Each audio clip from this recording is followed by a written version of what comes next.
नमस्कार. श्री गुरुदेव दत्त आमचा परिवार या यूट्यूब चॅनलवर आपलं मनापासून स्वागत आहे.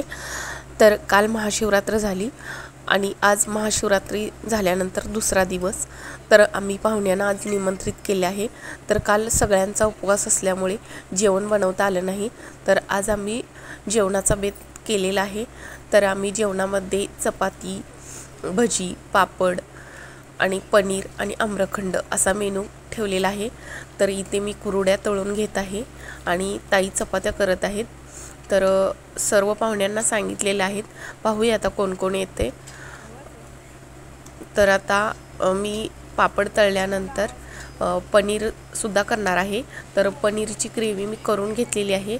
त्यासाठी मी कांदा टोमॅटोची पेस्ट, काजू, मगजबी, तीळ, वाळलेलं खोबरं असा सर्व मसाला मी तयार करून घेतलेला आहे आणि आता त्याची मी ग्रेव्ही करून घेणार आहे.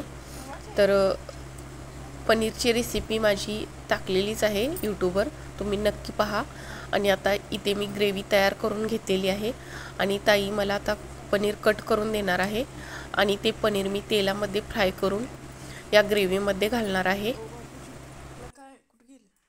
शाही पनीरची रेसिपी लतिकाची आहे आणि मी तिला पनीर कट करून द्यायला लागले. मस्त असे फ्रेश पनीर आणले. हे बघा, इतकं मस्त छान असं फ्रेश पनीर आहे. आष्ट्याच्या थोटे दूध डेअरीमधून आणले पनीर.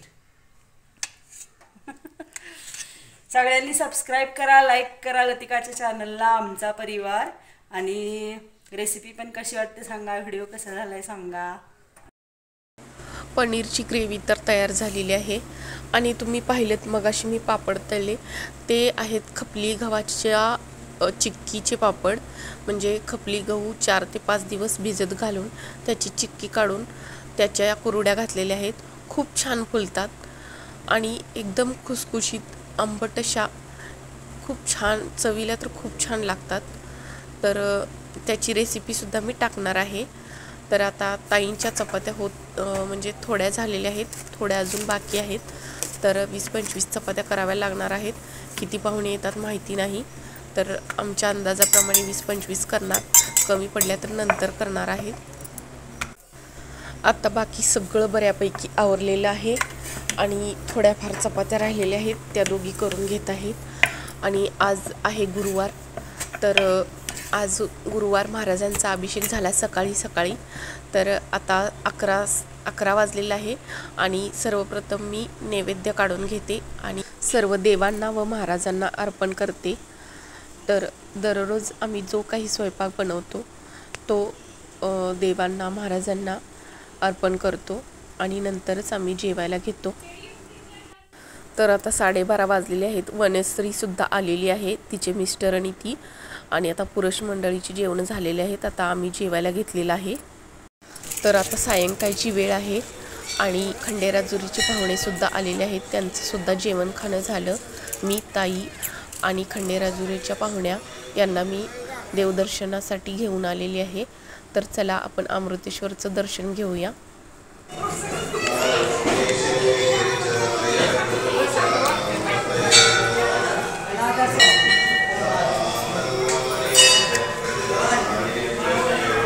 देवाचं छान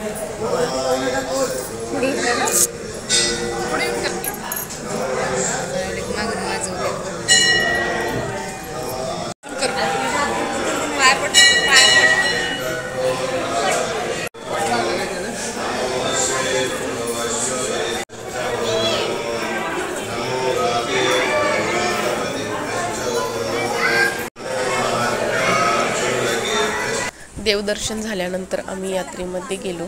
तर इथे सर्व खाद्यपदार्थांचे स्टॉल, खेळणीचे स्टॉल, पर्स, बांगड्या सर्व काही आलेलं होतं. मुलांनीसुद्धा खरेदी केली. अशा प्रकारे आमच्या गावामध्ये यात्रा भरते. तर तुम्हाला हा व्हिडिओ कसा वाटला हे नक्की सांगा व व्हिडिओला लाईक करा, शेअर करा व सबस्क्राईब करायला विसरू नका. धन्यवाद.